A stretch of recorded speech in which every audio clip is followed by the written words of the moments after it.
All right, in this episode, we are going to talk about OSHA.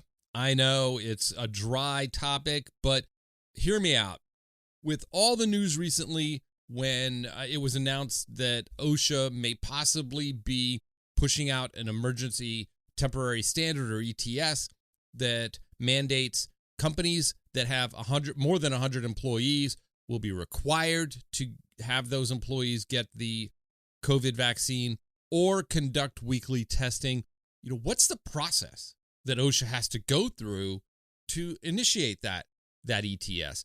What is their policy-making process? Let's go over this background about OSHA, because one, it's worth revisiting from time to time as safety professionals, but we're going to probably have to position ourselves a little better to answer some questions from those that are uninitiated as a result of, OSHA, the latest acronym hitting mainstream media that, the last one was PPE. You've heard me joke that, we've got talking heads and politicians that couldn't spell PPE before now being experts at, everything from masks to, public health policy. So we're going to get into OSHA. We're going to try to get ahead of the curve here because this is in our wheelhouse as safety professionals.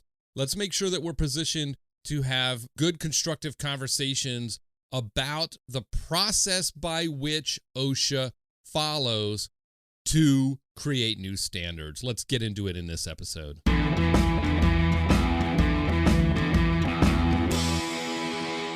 Before we get into today's topic, I want to remind everybody, if your business is reopening after any kind of closure due to COVID, or you've continued to remain open, but you're struggling with how to mark your facilities to ensure physical distancing and relay important information about safety and health as it relates to COVID, I want you to go visit our friends over at Mighty Line Floor Tape. Mighty Line has some great products for you to mark your floors, whether it be the stand here, the 6 feet distancing, or just floor tape to denote lanes of travel. They have everything you need to mark your facilities. So hit the link in the show notes, visit our friends at Mighty Line Floor Tape. They are incredible partners in safety. I can't thank them enough for their support of the podcast. Again, Mighty Line Tape for all of your floor marking needs. All right, as promised, the Occupational Safety and Health Administration standards, how do we get them? How are they created? How are they, codified? How do they become law, the law of the land, if you will? So I am going to go over some particulars in that area, but look, it's going to get boring. I'm just giving you a heads up right now, but these are things we have to know. So let's go all the way back to Section 6 of the Occupational Safety and Health Act of 1970. That's the OSHA Act. This grants the Occupational Safety and Health Administration, or OSHA, that is a part of the Department of Labor, the authority to promulgate, modify, or revoke occupational safety and health standards that apply to private sector employers, the United States Postal Service, and the federal government as an employer. Okay, and there's some caveats here, and we won't get into the minutia. We're going to keep this conversation in general terms so that we can have these conversations. We're better prepared to have these conversations with what I would say the uninitiated, those that are non-safety professionals, don't speak this language, don't know all this stuff. So we're going to keep it very high level, not get into some of these little footnotes that we normally would want to include. So we have that, remember, Section 6, but also our friend, our favorite, the General Duty Clause, right? Section 5A1 of the OSHA Act is basically what requires that all employers under the jurisdiction of OSHA provide workplaces free of recognized hazards that are causing or are likely to cause death or serious physical harm. So OSHA has the authority to enforce employer compliance with its standards and with this general duty clause through the issue of them issuing, I should say, abatement orders, citations, civil monetary penalties, which we would all have a price tag on most of these citations, right? And that's the penalty part. The OSHA Act does not cover, and again, not getting into the caveats here, but in general does not cover state or local government agencies or units unless they have adopted or agreed to comply with those standards. And then, of course, we have state plans. There are states that have their own state-run safety and health plans, so it's not federal OSHA that would come in and do an inspection. It would be a state worker, basically. So, look, I don't want to get into that either in this episode, but I just want to make sure that it's worth noting if you are in a state-run plan, you would want to be able to have that conversation with employees or with others, friends, family members that are curious about this new ETS, about the vaccine mandate, and can they do this? Is this possible? So be prepared to have that conversation. Okay, so bottom line, certain entities that may be impacted by COVID-19, like state and local government, hospitals, local fire department, and emergency medical services, state prisons, county jails, public schools, would not be covered by the OSHA Act or subject to OSHA regulation or enforcement. Again, very blanket statement. I get it. Don't get on your emails. Save them, okay? We're not covering all the minutia here. I get it, okay? And I always say that because it's like every episode I do where I talk about, this in particular, I talk about OSHA or rulemaking or something. It's a podcast. It's not a legal course. It's not. I mean, I make it very clear what I am talking about, and not. Oh my gosh, it never fails. Somebody sends me an email. You forgot to mention this, and it's like, no, I didn't. It's just not. It wasn't important to my conversations. So we're gonna skip over state plans and all of that, and we're gonna get into sort of the meat and potatoes, how OSHA promulgates standards. So OSHA may promulgate occupational safety and health standards on its own initiative or in response to petitions submitted to the agency by various government agencies, by the public, or even employer or employee groups like trade associations or even labor unions. OSHA is not required, however, to respond to a petition for a standard or to promulgate a standard in response to a petition. It's just that they may. There is no requirement that they do so. All right. OSHA may also consult with, one of the two statutory standing advisory committees, the National Advisory Committee on Occupational Safety and Health, or NACOSH, or the Advisory Committee on Construction Safety and Health, the ACCSH. There are also there's an ad hoc advisory committee for assistance in developing a standard. So they can reach out and partner with those various committees when they're thinking about promulgating a standard. Also, there's a period of time that is baked into the rulemaking process, right, for the promulgation of standards. Pretty much it's governed under the provisions of the Administrative Procedure Act, or APA. And it's Section 6B of the OSHA Act that also applies here, okay? So those two right there, under the APA informal rulemaking process, federal agencies, including OSHA, are required to provide a notice of proposed rules through the publication of a notice of proposed rulemaking in the Federal Register, and to provide the public a period of time to comment on proposed rules. And again, I mentioned the OSHA Act. Section 7B actually mirrors the APA in that it requires notice and comment in the rulemaking process as well. So after publishing a proposed standard, the public must be given a period of time, and that's usually at a minimum 30 days to provide comments. In addition, any person may submit a written objection to a proposed standard or a comment, and then may even request a public hearing on the standard. So any member of the public, the general public, you, me, just Jane or Joe citizen, that's totally open, all right? You got to know where to find these proposed things. That's the trick, right? It's not like you've got the town crier on the corner as you walk to the market every morning to get the bread and milk, going, hear ye, be it known that on this day, you've got to find where this stuff is posted. And that's the trick. Oh, man. So there's also something called a Statement of Reasons. Section 6E of the OSHA Act requires OSHA to publish in the Federal Register a statement of the reasons the agency is taking action whenever it promulgates a standard, conducts other rulemaking, or takes certain additional actions, including issuing an order, right? That's going to come up here later in the conversation, comprising on a penalty amount or settling an issued penalty. So there is a statement of reason. There's got to be a legitimate reason why we need this standard or temporary order. So in addition to the APA and the OSHA Act, there are other federal laws that apply to OSHA rulemaking, including Paperwork Reduction Act, Regulatory Flexibility Act, Congressional Review Act, Information Quality Act, and Small Business Regulatory Enforcement Fairness Act. And then President Clinton in 1993, there was an executive order 12866 that actually requires agencies to submit certain regulatory actions to the Office of Management and Budget and Office of Information and Regulatory Affairs for review before promulgation.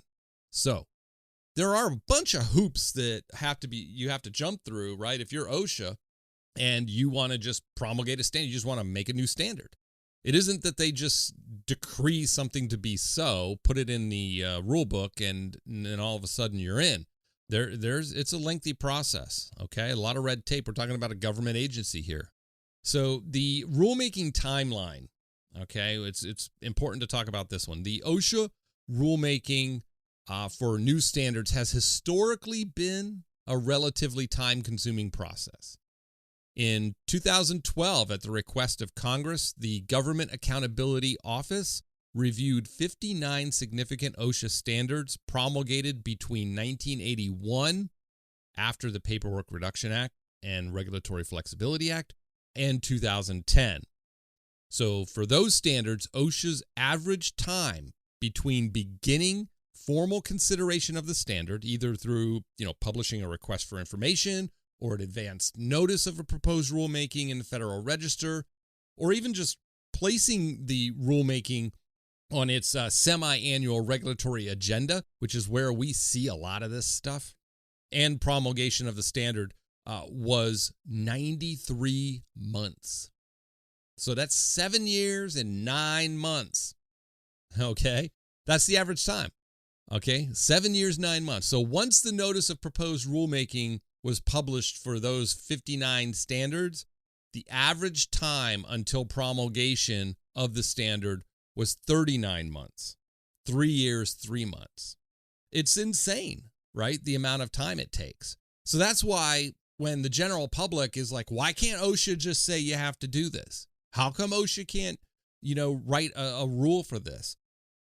That's why. Period. All right. Now, there are some things that can be done, and we're going to get to that. This is what we're talking about here. When the average member of the public or worker says, and I hear this a lot, and you're going to see this come up now more and more in the news stories, and journalists and talking heads are going to say things that you're going to just yell at your TV or radio or whatever and say, radio? Who listens to the radio? I do. Sometimes. But you know what? You get my point. You're going to hear some garbage come out of some folks' mouths, and you're going to go, they can't do that. That's not how it works. This is why we're talking about this. So we got to be prepared to have meaningful conversations with people. So I mentioned judicial review. Both the APA and the OSHA Act provide for judicial review of OSHA standards, right? So Section 7F provides that any person who is adversely affected by a standard may file, within 60 days of its promulgation, a petition challenging the standard with the U.S. Court of Appeals for the circuit in which the person lives or maintains his or her principal place of business.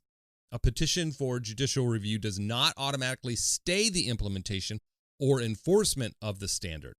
However, the court may order such a stay. So it's really dependent on the individual. And that's why these emergency temporary standards will remain in effect or in place, even if it's being challenged legally, like, and we're talking about the judicial review piece, right?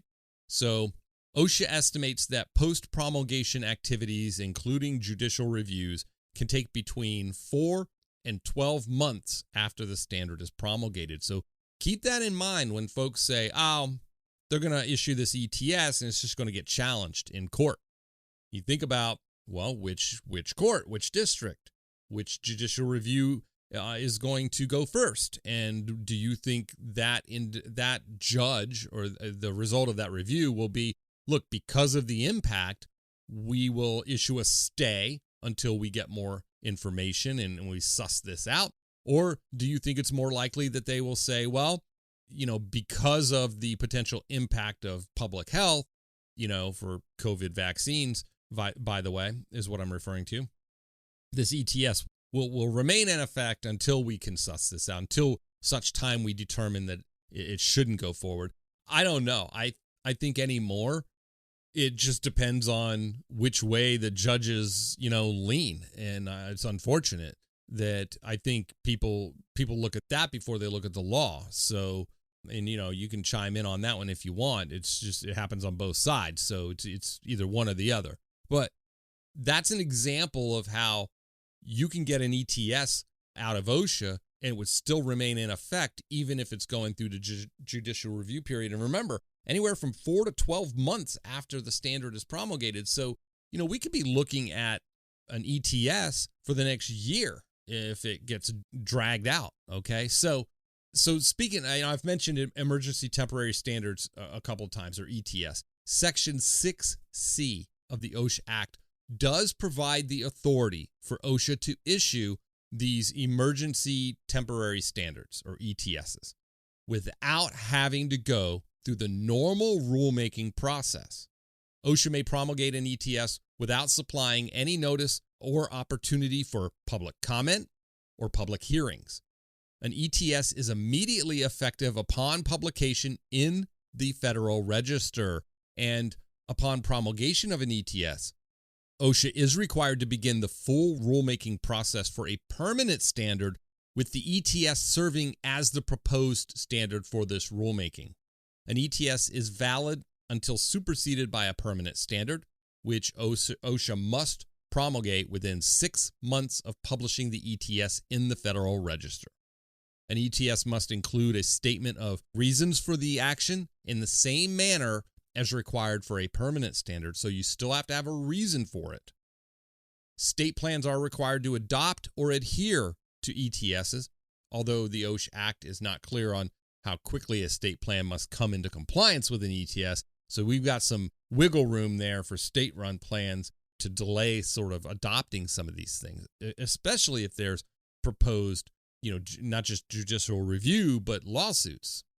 Many governors have already publicly announced that they are going to take this fight to court, right? So, so just because OSHA can issue an ETS, that doesn't mean we're home free. That doesn't mean it's just going to be the law of the land. There are some potential hurdles that could come about that. Hey, look, a little bit about the ETS. So OSHA has issued 10 ETS, emergency temporary standards, in its 50-year history. 10, okay? 4 of those were completely shut down by courts, completely blocked, never even saw the light of day. And a 5th one was partially blocked, it was, in effect, a lot of teeth removed from the 5th one. They have a 50% success rate. Okay, the last one was in June of 2021, right? It was the healthcare workers for COVID-19 that actually applied to healthcare workers. So before that one, the previous ETS was 38 years ago. So this is not something that happens very often. So the fear many have, I'm not saying I have it or don't have it, but that I've heard is that if politicians see that an ETS is a way to get around sort of the legal having to actually issue a federal standard or a law or a mandate, and they can use these other government bodies and their the vehicles as a vehicle, I should say, to get what they want done without going through the legislative process. What I've been hearing is their fear is ETS is going to be used a lot more in the next few years. It's worth noting. It's worth considering. So, look, that's a little bit about the ETS, but there are some requirements. Okay, so Section 6C1 of the OSHA Act requires that both of the following determinations be made in order for OSHA to promulgate an ETS. 1, employees are exposed to grave danger from exposure to substances or agents determined to be toxic or physically harmful or from new hazards. And 2, that such emergency standards are necessary to protect employees from such danger. All right, so grave danger determination. The term grave danger, it is not defined in a statute or regulation. So that's one thing you got to consider. Grave danger is not defined. The legislative history demonstrates the intent of Congress that the ETS process, quote, not be utilized to circumvent the regular standard setting process, end quote. Okay, but the history is unclear as to how Congress intended the term grave danger to be defined. So there's the rub, right? And that's what I've been hearing and reading, is that because it's gray, there's wiggle room. And you know how in society today we love to redefine everything based on what we're trying to achieve, not based on the actual terms, right? So grave danger, obviously we're talking about COVID. I'm not implying that COVID-19 doesn't pose a grave danger to individuals. I'm simply talking about how we can see, kind of blowing this out, to a 30,000-foot view, how ETS can be used or potentially be seen to be used in the future if we can kind of park something under this grave danger threshold, meet that threshold, right? So that's just something to consider. So one, you have to address a grave danger to employees. Then the ETS must also be necessary to protect employees from that danger. 75% of the population at the time of this recording, right around 75%, are vaccinated, either fully vaccinated or at least had their first shot. But we're talking 75%. We're talking those that are the highest risk, 65 and over. There's like 92% vaccination in the U.S. Okay, and there are some pockets. That's average, but that's across the U.S. Okay, so then we're talking about just workers. So many have used this argument, which to me sounds more reasoned than anything else. To me, just my opinion, not saying I agree or disagree, but if you're going to have an argument against the ETS, against mandating that companies with more than 100 workers get their employees vaccinated, require that they get vaccinated, or do weekly testing, the necessity determination is probably your best bet to shut this down as it stands today, is because, how can you prove that?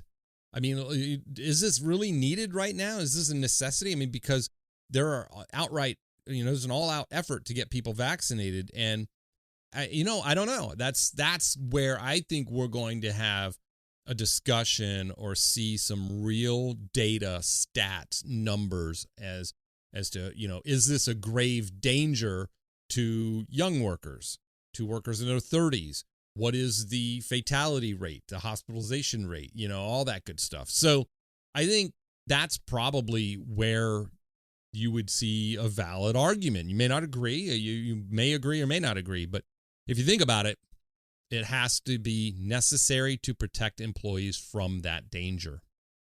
We already have guidance. We already have the general duty clause. Now, it may not be specific enough, and you could think of in terms of ergonomic standard, by the way, when you get to this point. Why do we need like vaccines and weekly testing We already have other mechanisms in place. Now, they may be weak. People may question them, but local health orders where the local authorities and states are better positioned to make decisions around what employers can do in their jurisdictions related to outbreaks, local outbreaks. They already have a interim guidance about when there's increased community spread and things like that. So an ETS may undo or run up against those other guidelines. And so I have heard others, and I don't know, I'm not an attorney, I'm not a lawyer, and I'm certainly not a judge.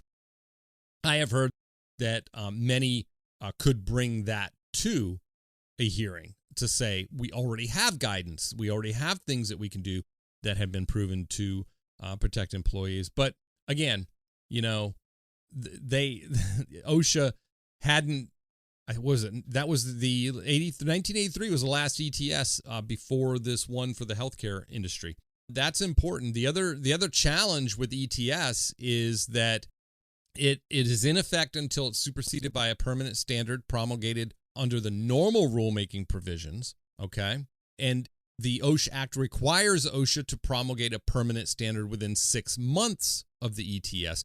So the ETS can only be in place for 6 months, and they have to promulgate a permanent version of it, within 6 months. So are we saying that if you issue an ETS that requires employers of more than 100 employees, okay, screw the ones that are smaller, they can all get sick, okay? But if you have more than 100 employees, you have to make sure all your workers are vaccinated or conduct weekly COVID-19 tests. That ETS has to be replaced, right? According to the Act. A permanent standard has to be promulgated within 6 months. So are we saying now that from now until it's rescinded or removed into the future that we are going to permanently create an OSHA standard to require that specific vaccine? So what if the science changes? What if it's just becomes like the seasonal flu? So that's the question a lot of people have. Again, I'm just going through this whole process with OSHA. So this isn't about whether it's a good idea or a bad idea. I want us to be prepared to talk intelligently and accurately and correctly about what can and cannot happen when it comes to OSHA promulgating these things. All right. 6 months is well outside the historical and expected time frames for developing and promulgating a standard under the notice and comment provisions of the APA and the OSHA Act, that I talked about earlier. Okay. Even under relevant federal laws and executive orders, there's just no way it's going to happen. So there's a dichotomy between the statutory mandate to promulgate a standard and the timelines that are involved. Okay.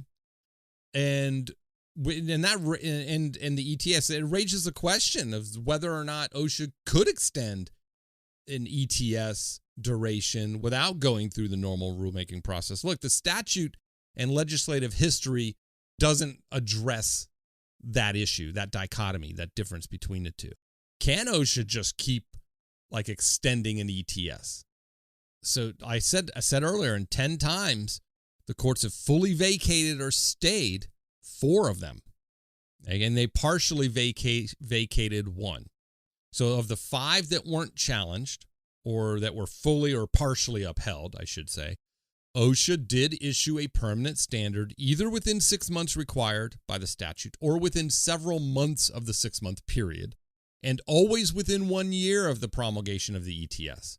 Each of those cases, however, occurred before 1980, after which a combination of additional federal laws and court decisions added additional procedural requirements to the rulemaking process. OSHA did not attempt to extend the ETS's expiration dates in any of these cases.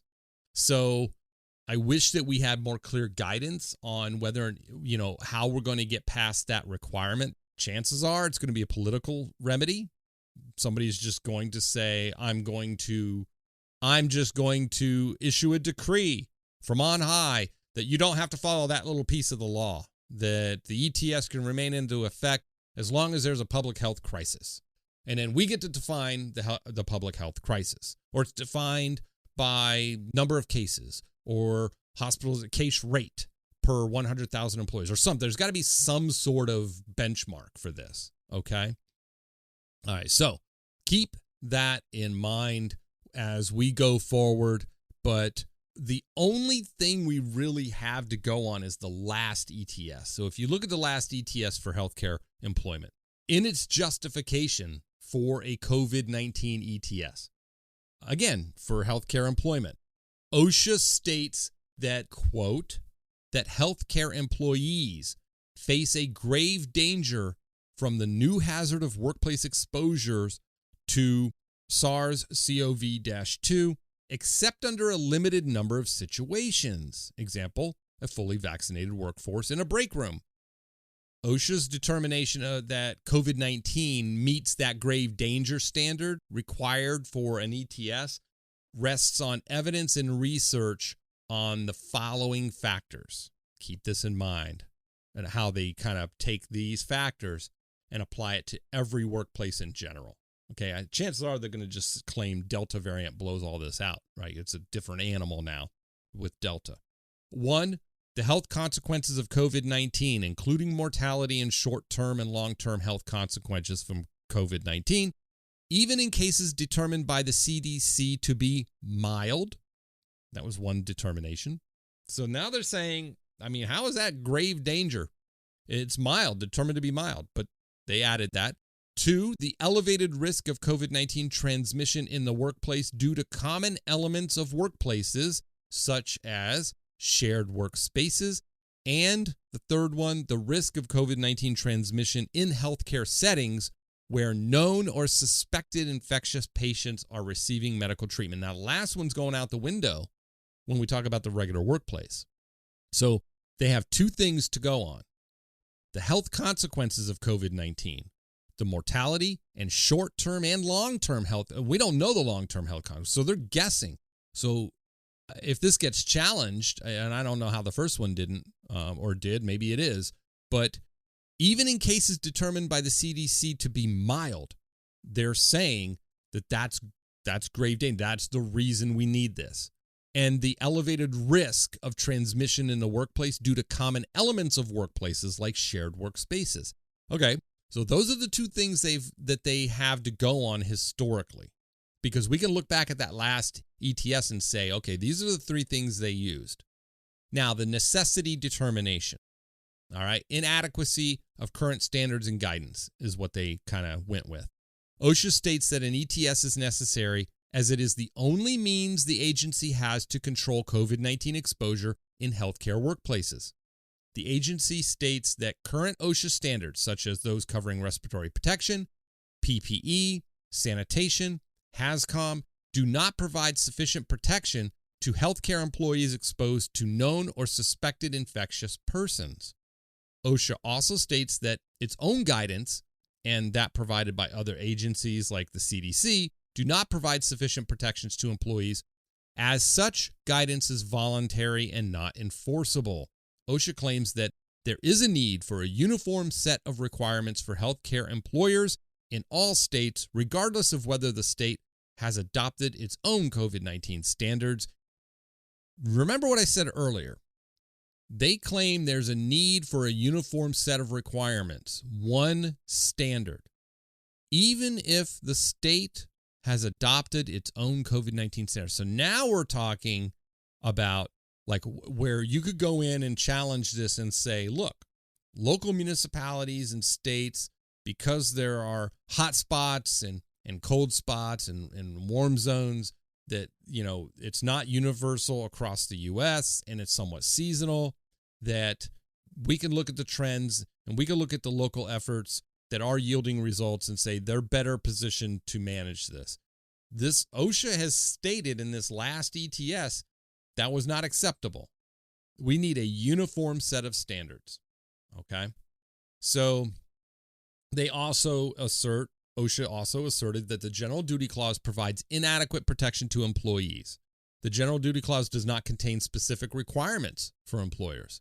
In addition, OSHA claims that there is a heavier burden of proof that the agency must meet for enforcement of the General Duty Clause versus enforcement of a standard or ETS. So they're saying that gives them a specific thing to enforce versus the vagary that is usually found around the General Duty Clause. Okay?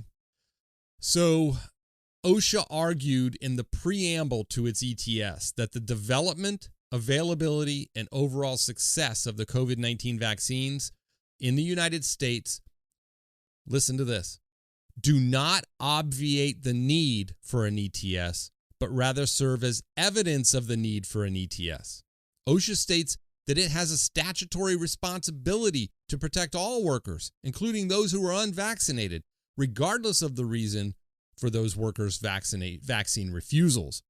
OSHA claims that the ETS encourages vaccination among healthcare workers, as many as 25% of whom may not be fully vaccinated, by exempting fully vaccinated workers from certain requirements in the ETS and by requiring that employers provide paid time off for employees to receive the vaccine, eliminating what the agency cites as a major barrier to vaccinations.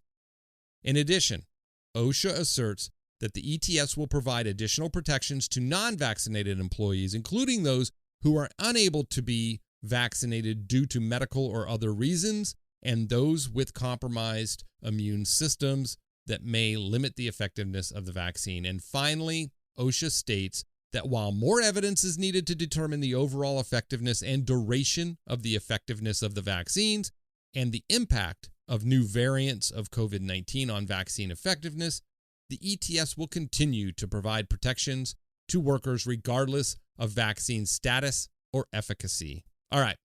I can see the language here, right? The groundwork, how you could pull out some statements, except for maybe that last one, right? Because the last ETS, it didn't mandate vaccines, alone per se and require weekly testing. It was a bunch of other stuff with PPE and respiratory protection, types of PPE and providing them and all that, where all that's talked about, as far as we know up to this point in the general workplace ETS proposal, is a requirement for vaccinations or weekly testing. Okay. I could see how they could craft this last ETS and blow it all out into the general workplace and use the new variant and increased case rate. That the challenge to me is that when you look at last year and the case trends, the positivity case rates in this year's, and they're only like 92% are impacting unvaccinated workers. I don't know. Again, I go back to what I said earlier I'm wondering if somebody's going to propose that in a challenge to say, hey, look, we're effectively at 75% vaccinated rate in the U.S. This is a bit much. Do we need this? Or, the 25%, they're in large part younger workers in the workforce, and it's hurting, national productivity. It's hurting. It's hurting. It's sort of like the preamble to the Occupational Safety and Health Act. It is the findings of this Congress that the cost of workplace injuries, illnesses, and fatalities, the cost is too high. It's the second paragraph where you get into, and every working man and woman has a right to work on it. But it's just too expensive, It's costing us. So that might be where we end up. So look, I wanted to go over all of this because I thought it was really interesting as I started seeing more and more articles written about ETS and what OSHA can do and all that good stuff. I thought I would go through a little history on OSHA and actually the rulemaking process itself. I hope you got a lot out of it. I mean, it's really meta, right? It's just as a lot of information in this episode, and I hope you took notes. I will post a link to a document that will break all this down for you in the show notes. And we have been having an ongoing conversation about the Congressional Research Service spelling out all this information, but also on the impending ETS, what it might look like. We've been talking about this over at the Safety Pro Podcast community. So if you're not a member, consider going over there and joining and being a part of the conversation. It's a great group over there. I can't thank the community members enough for their support. And I look forward to carrying on this conversation. Look, we'll see what OSHA comes up with. Either way, it's going to be interesting. And because I'm just such a nerd, I'm so, insanely curious about this stuff. I've been following it, and I'll continue to bring updates to anything that breaks, any of the breaking news. I know I streamed that live when I got that, when it came across my phone, that alert that was announced. And we went live, did a live stream on the community site to announce that. But I'll continue to post over there on the community site any updates and updates to this episode as well. So let me know what you think. Head over to the Safety Pro Podcast community and drop in your comments, and I will talk to you on the next Safety Pro Podcast.